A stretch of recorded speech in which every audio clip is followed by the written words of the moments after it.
Hello, and you are most welcome to this pit stop for Stanza, a game designed by Nuno, Bizarro, Sentieiro and Paulo Soledade, published by Quined Games for 2 to 4 players, taking 60 to 90 minutes to play in Stanza.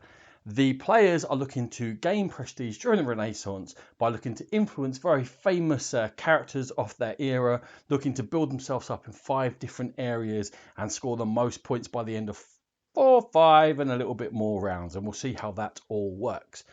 On a player's turn, they're going to take their pair figure and they're going to move clockwise around the board. Now they're going to move a maximum of 4 steps, and they only count the steps of portraits of characters which no one is standing on. So you ignore empty spaces, you ignore when another character is. So when they move, they then get the chance to recruit the character that they land on. In this case, I've got Ferdinand Magellan, so I can take that character. Doesn't cost me anything at the moment. I put it up here into my recruitment track, and now I have got 3 different choices.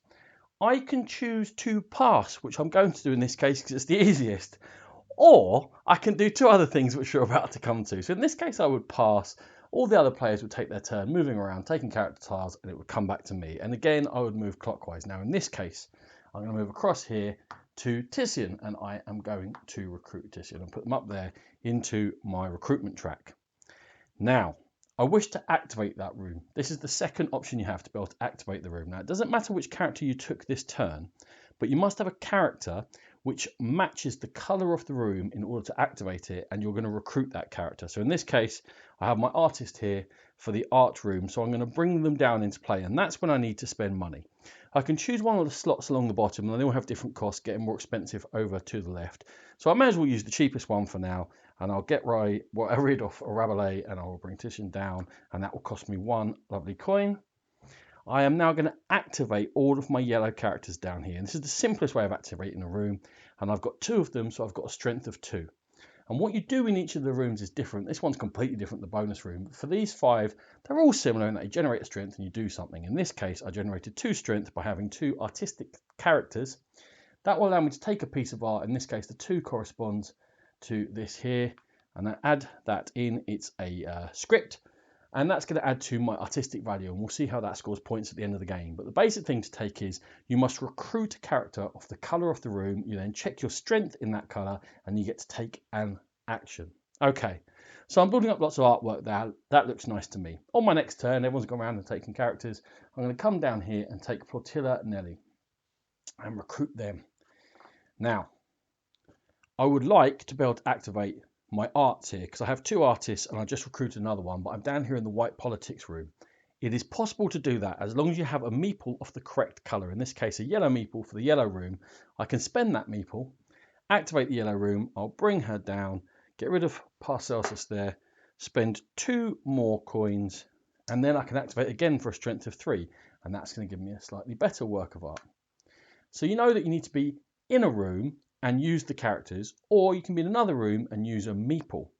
Now, you don't even have to have recruited the characters on the turn. On my next turn, if I came over here and went crazy and recruited Bosch, I have blue characters that match the blue room, so I can use them. I can store characters up, and I could pay for these to come down here, maybe get rid of a couple of these artists, and then I can activate the power in the blue room. Okay, we're getting the idea of what these do, so let's go around and talk about what all the different rooms are. And then I'll talk about what the third action is you can take. In the yellow room, you're going to take pieces of art, you're going to build up your art, and everyone's going to compare their art collections at the end of the game to score points. Down here, as we saw, this is the politics room. You get to take meeples, and the meeples allow you to activate the other rooms when you're not in them. The white ones you can only get via basically these bonus tiles, which we'll come to, and they allow you to activate any room. Over here in the blue room, you're going to move your ship up this income. Now, kind of income. It's like a maximum gold pot you can have. When you choose to take the third action, which is to take money instead of activating room or passing, you're going to check where you are on here. Now, unfortunately, at the moment, I'm only on a 7 space. I would fill my money back up to 7. In this case, only take 1 coin. But obviously, if I pushed it further, I would take more. And that's what the blue chart does for you. Although if you move further up, you start to earn these white meeples, and also you'll earn points for being further up during the course of the game. The red room, this is Discovery's room. The red room is the literature room, When you're in there, the number of points you generate equals the number of different coloured books you can take. They fill up these columns here, and as soon as you get to the second column in a colour, you start getting bonuses. You start getting religious points in here, which will help you score points, and also you start to score points at the end of the game. In the religion room, you can put these markers into the different boxes, and you can spend these markers to power up your actions. So, for example, with my artists, instead of generating 3, I could have generated 4 by spending one of my markers out of the art box. Which brings me on to the masterpiece actions. If you generate more than 4 power on any particular action, you can choose to put a masterpiece down. And that simply means taking one of these columns and putting them in. You can only do 1 per each of the things. And obviously, if you're looking to build up more power, you're looking to score more points at the end of the game for having a more impressive one. I can stick with that 4 and just take those 5 points. And in fact, there's always an N1, a masterpiece, which requires you to have a certain strength in another discipline in order to take the maximum points for each room. Okay, that's the 5 rooms covered. That's the 3 actions covered. We haven't talked about this bonus area here. There are bonus tiles linked to each of the rooms apart from the politics room. When you come and you stop in this bonus area here, you must discard a meeple of the colour that you're looking to take the bonus off. You must also put one of your markers in place there.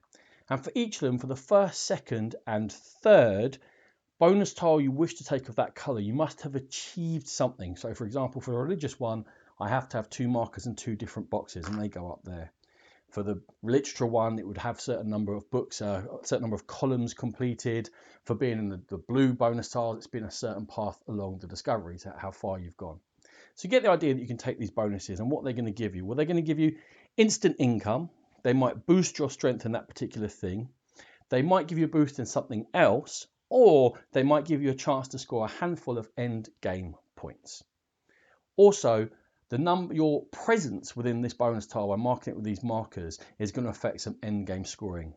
So how does the game end? Well, whenever you have 2 rooms emptied, you're then going to fill up all of the spaces on the board from this bag here of different character tiles, and then you're going to push the round marker along.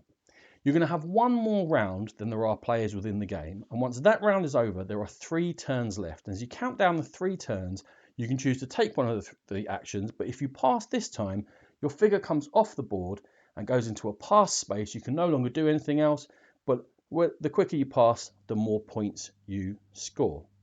So what is that end game point scoring that we're all trying to get to? Well, we've got these masterpieces. They range from 5 to 17 for each room. If you generate more than 3 power, you can claim a masterpiece with your column. Also, if you move far enough along these discoveries track, that's going to score you some points. For your bookshelves, they'll score you points for getting to the 3rd column, or these yellow books will get you even to the 2nd column, 4th column rather. For passing, you'll score a handful of points. Some of these bonus tiles may give you a chance to score some points. Now, when you take money, I told you what it was that you refill up. What happens is your finance tile moves along, making each of your character slots more expensive to recruit as you go through. If you do happen to take enough that you have to get all the way to the end and go off, you must flip this over, and that will cost you 5 points at the end of the game. But it doesn't affect how much money you take in. You will still fill back up to whatever your total is on the discoveries track, but that can be a -5 for you. You're also going to check here these bonus tiles. Who's taken the most is going to score more points, counting downwards. And the very last thing is you're going to add up, I said about your artworks, you're going to compare them to the other players. And whoever has the most value in artworks is going to score 17 points, 12, 8 and 5 if you're in a 4-player game. After adding up all the points for your actions, whoever has scored the most will be the winner of the stanza.